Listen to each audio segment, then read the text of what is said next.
আমরা ট্রাইব্যুনালের ভিতরে চলে যাচ্ছি, ওখানে কি ছবি কি খবর আমরা সেটা দেখবো আবার।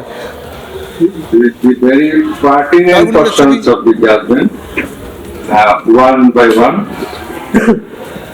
At first, our line number 2.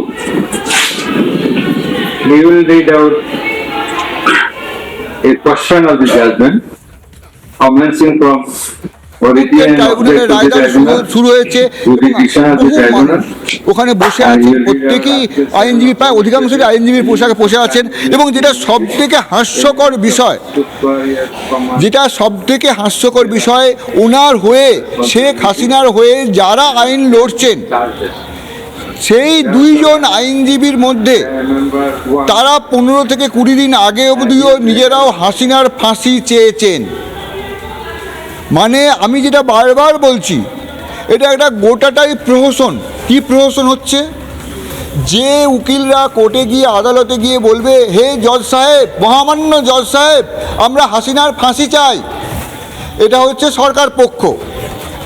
এবার যে হাসিনার হয়ে বলবে না কোনো দোষ করেনি হাসিনা, তিনিও সেই তারাও কদিন আগে হাসিনার ফাঁসি চাইছিল। এইরকম একটি প্রহসন, এইরকম একটি নাটক এই মুহূর্তে মঞ্চস্থ হচ্ছে ঢাকায়।